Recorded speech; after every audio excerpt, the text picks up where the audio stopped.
ஒரு கார்த்திகை மாத கருக்கிருட்டு.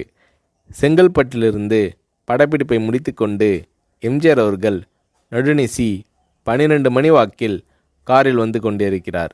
கண் விழித்தவாறே தனது காரில் எம்ஜிஆர் அவர்கள் வந்து கொண்டிருந்த பொழுது வழியில் போலீஸ் உடையில் நின்ற ஒருவரை பார்க்கிறார்.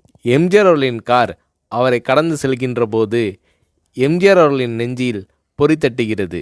ஆள் நடமாட்டமே இல்லாத இந்த அர்த்த ராத்திரியில் அந்த போலீஸ்காரர் பஸ்ஸுக்காக காத்து நிற்கிறார் என்பதை எம்ஜிஆர் அவர்கள் புரிந்து கொள்கிறார். உடனே தனது டிரைவரிடம் காரை நிறுத்த சொல்கிறார் எம்ஜிஆர். கார் பின்னோக்கி வருகிறது. போலீஸ்காரரின் அருகில் காரை நிறுத்தி கதவை திறந்து ஏறுங்கள், எங்கே போக வேண்டும் என்கிறார் எம்ஜிஆர். பரவாயில்லை, நான் பஸ்ஸிலே வந்து விடுகிறேன் என்கிறார் அந்த போலீஸ்காரர். நேரமாகிவிட்டது, இனி இந்த ரூட்டில் பஸ் கிடையாது, ஏறிக்கொள்ளுங்கள் என்று எம்ஜிஆர் அவர்கள் வலுக்கட்டாயம் செய்ய போலீஸ்காரர் வேண்டா வெறுப்பாக ஏறுகிறார். காரின் உள்ளே லைட் போட்டு சாப்பிட்டீங்களா என்று கேட்டுக்கொண்டே தனது சீட்டுக்கு பின்னால் இருந்த பிஸ்கெட் பழங்களை எடுத்து கொடுக்கிறார் எம்ஜிஆர். இப்படி ஓசியில் பயணம் செய்வதே எனக்கு உடன்பாடில்லை. இன்னும் நீங்கள் உண்ண சொல்லி வேறு என்னை இழிவுபடுத்தாதீர்கள் என்று போலீஸ்காரர் மறுக்கிறார். எம்ஜிஆர் அவர்கள் பூரிக்கிறார். இருப்பவனிலிருந்து இல்லாதவன் வரை படித்து பதவியில் இருக்கும் எத்தனையோ பேர் எனக்கு அது வேண்டும் இது வேண்டும் என்று எம்ஜிஆர் அவர்களிடம் வேண்டியதை பெற்று செல்கிறார்கள். ஆனால் சாதாரண பொறுப்பில் இருக்கும் இந்த போலீஸ்காரரின் நேர்மை எம்ஜிஆர் அவர்களை மெய்சிலிர்க்க வைத்துவிட்டது.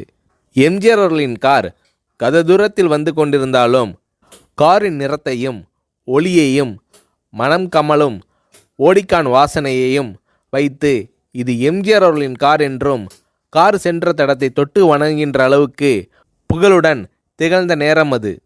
அரை மணி நேரம் கார் சென்று கொண்டிருக்கிறது.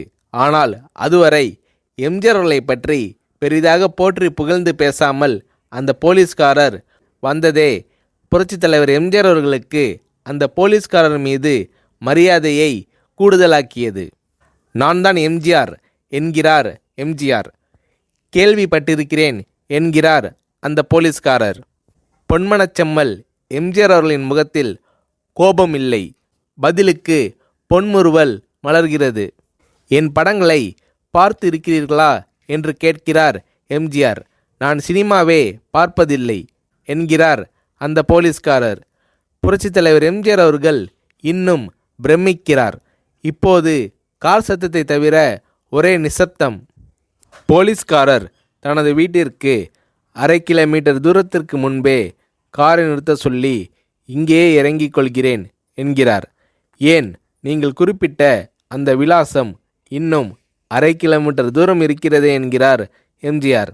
சாதாரண போலீஸ் உத்தியோகத்தில் இருக்கும் நான் காரில் வந்து இறங்கினால் என் வீட்டிற்கு அருகில் உள்ளவர்கள் என்னை தவறாக நினைத்து கொள்வார்கள். இதுவரை இப்படி நான் யார் காரிலும் ஓசியில் வந்து பழக்கமில்லை.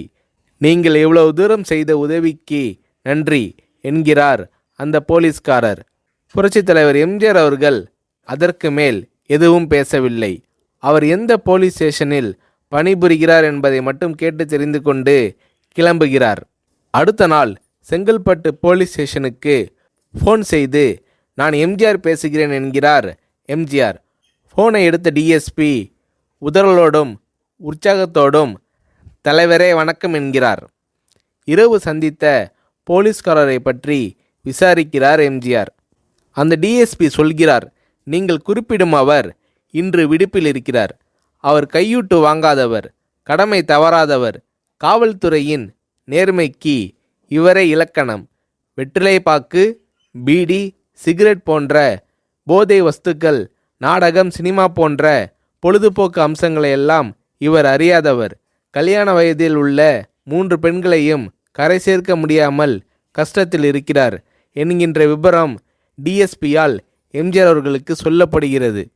அவரை நாளை என் தோட்டத்திற்கு வர சொல்லுங்கள் என்கிறார் எம்ஜிஆர். கேட்டுக்கொண்ட டிஎஸ்பி உங்களோடு ஃபோனில் ஆளுக்கு ஒரு வார்த்தை பேச இன்ஸ்பெக்டர், சப் இன்ஸ்பெக்டர் உட்பட எல்லோரும் ஆசைப்படுகிறார்கள். ஃபோனை அவர்களிடம் கொடுக்கலாமா என்கிறார். எம்ஜிஆர் அவர்கள் கொடுங்கள் என்கிறார். பேசுகிறார். அந்த போலீஸ் ஸ்டேஷனே புண்ணியம் பெற்றதாக மகிழ்ச்சி அடைகிறார்கள் அந்த போலீஸ்காரர்கள். மறுநாள் அந்த போலீஸ்காரர் ராமவரம் தோட்டத்திற்கு அழைத்து வரப்படுகிறார். அவரிடம் பேப்பரில் மடித்த பெரிய பணக்கட்டை கொடுத்து, இதை வைத்து உங்கள் பெண்களின் கல்யாணத்தை நடத்துங்கள் என்கிறார் எம்ஜிஆர். போலீஸ்காரர் மறுக்கிறார். நான் ஏதாவது உங்களிடம் காரியமாற்ற சொல்லி அதற்காக கொடுத்தால் அது தவறு. என்னால் ஆக வேண்டியது உங்களுக்கும், உங்களால் ஆக வேண்டியது எனக்கும் எதுவும் இல்லை. நான் உங்கள் கூட பிறந்த ஒரு சகோதரனாக நினைத்து கொடுக்கிறேன், பெற்றுக்கொள்ளுங்கள் என்று சொன்ன பிறகு கேட்டும் கூட கிள்ளி கொடுக்காத கனவான்கள் வாழும் இந்த உலகில் ரோட்டில் நின்றவனை அழைத்து சென்று அள்ளி கொடுத்த எம்ஜிஆர் அவர்களின் கருணையில் நெகிழ்ந்து போய் பெற்றுக்கொள்கிறார் அந்த போலீஸ்காரர். பிறகு ஒரு தேதியில் புரட்சித் தலைவர் எம்ஜிஆர் அவர்களே சென்று அந்த போலீஸ்காரரின் 3 பெண்களின் திருமணத்தையும் நடத்தி வைத்து வாழ்த்தி இருக்கிறார்.